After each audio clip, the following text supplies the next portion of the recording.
President, fra de litt store prinsipielle saker til de mer praktiske, men også interessante juridiske saker, fordi det som foreligger her er jo noe som vi var inne på i sted, nemlig at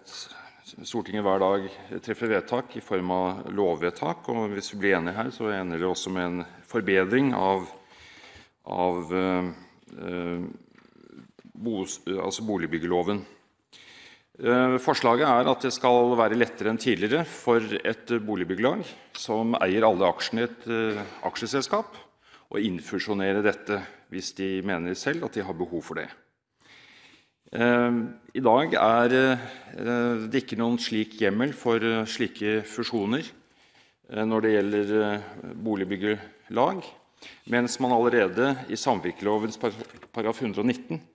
har en veldig enkel fremgangsmåte, som da har den fordelen at den ikke utløser dokumentavgift og tinglysningsgebyr, og hvor man heller ikke må gå veien om oppløsning av det infusjonerte selskap. Man kan altså foreta en vanlig fusjon etter mønster av det man finner i aksjeloven. Og det er komiteens holdning enstemmig at dette er et virkemiddel vi gjerne vil gi boligbyggelagene, og at selv om staten teoretisk kan gå glipp av noen inntekter via dokumentavgiften, så er det samfunnsøkonomisk også viktig at man respekterer de ønskene som er lokalt om å få innrette sin virksomhet på en mest mulig rasjonell måte. Så har komiteen delt seg i et dessverre da et mindretall når det gjelder å peke på, med denne loven som utgangspunkt, forenklingsmulighetene man har. Fordi det er så stort sammenfall mellom samvirkeloven og boligbyggelagsloven, som også er en samvirkelov, at vi har pekt på fordelene ved å innarbeide disse lovene i en felles lov, slik at man slipper å bry Stortinget med å forandre to lover parallelt, når det i grunnleggende sett er samme bestemmelse man ønsker å innføre for begge områdene, boligbyggelagsområdet og samvirkeloven.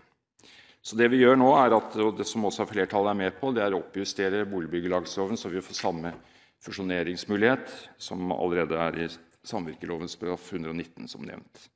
Så har vi altså da pekt på at det ligger et potensial for å gjøre loven på disse områdene, enten man driver med boligbyggelag, samvirke eller andre former for aktivitet. Det ligger et utløst potensial for å forenkle det totale lovverket, og det burde man se nærmere på. Så selv om det ikke får tilslutning her i salen i dag, så vil jeg håpe at noen dypere tenkende av våre tjenestemenn i departementene kunne se litt nærmere på den saken, fordi det er faktisk et ganske godt forslag. Det er med så stor rikelighet av lover som vi har i den røde boken som ligger foran presidenten her, så burde vi se etter alle muligheter for å forenkle regelbildet og lovbildet i Norge, og også gjøre det lettere for brukerne å finne frem og få en god veiledning ved lover som ser samme rettsområde som det reelt sett er, i sammenheng. Så det er også et forslag til overveielse, selv om det skulle kanskje lide en dårlig skjebne eller at disse merknadene ikke har noe flertall bak seg her i dag, så er det til velvillig overveielse for de som arbeider med slike spørsmål.